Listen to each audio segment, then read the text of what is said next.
One area where there's a huge amount of debate at the moment is in relation to commodity murabahas, Tawarruq. Now, this is a form of murabaha, as the name implies.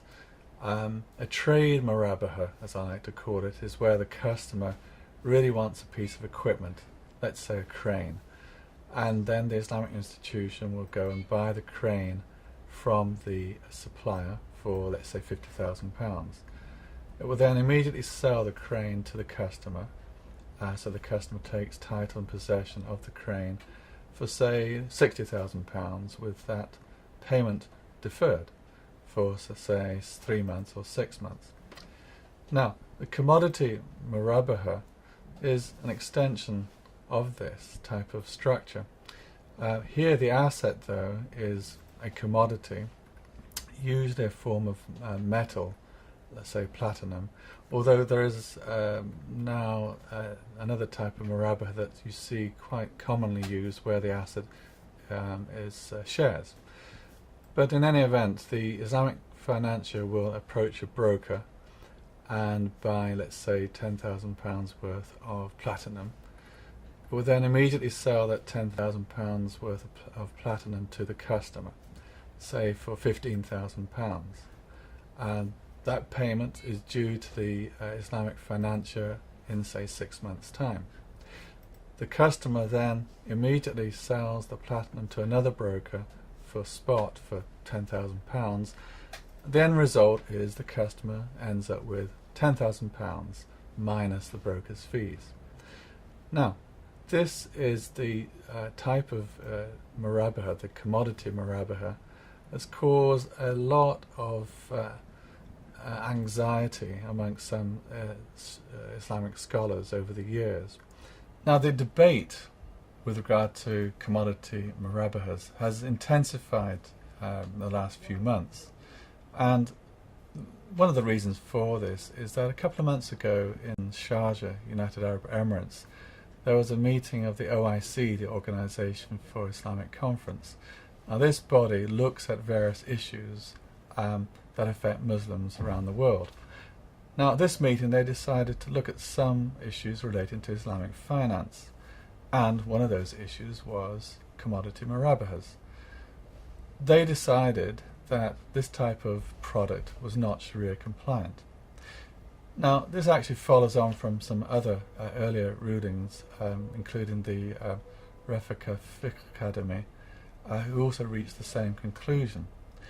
Now, it's important in the context of Islamic banking because commodity murabaha is used an awful lot, whether it's to help banks with their liquidity management, to help customers who want, say, a working capital type of facility, or even you'll find it embedded in some investment structured products.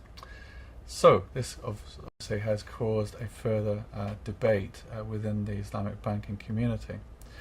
IOFI has also looked at it, and they have issued a standard in the past, and they have raised concerns about the use of organised Tawarruq. Now, what are the issues here? Why are people raising problems with this type of product? Well, it really goes down to the basic intention of the parties, because here the reality is the bank knows, and so does the customer, that the customer does not really want platinum or whatever method is being used as the basis of a commodity murabaha. What the customer wants is cash, is money. So the view is that because everyone knows this is the real intention of the parties, this actually amounts to a sort of loan with elements of riba, of interest. Now, traditionally, the view of a murabaha being used by a customer to acquire an asset, and then if he decided, I bought the wrong thing, or I've used it for a bit and I don't want it anymore, and then selling it and ending up with cash in his pocket, now that's sort of okay. The concerns that are being raised are in relation to this organised Tawarruq, this systemised use of commodities to generate a murabaha contract in order to generate cash at the end of the day for the customer. Now, while many scholars do recognize there's a problem with this, many nonetheless feel that at the moment it still has to be part of the Islamic financial industry's package. So they are approving it on the grounds of necessity, because in their view there is no viable alternative at the moment. The scholars that are against commodity murabaha disagree with that view. Other scholars take the view that as long as the form of the documentation and the structure is on the face of it in compliance with the Sharia, then it's okay. That actually feeds into a wider debate within the Islamic finance industry as to whether one should be looking at the form of a structure and the documentation rather than the actual substance. So, as I said, this is a wider debate that's currently going on within the industry. So there are issues here. In my view, this product will continue to be made available because it accounts for a very significant percentage of Islamic finance transactions at present.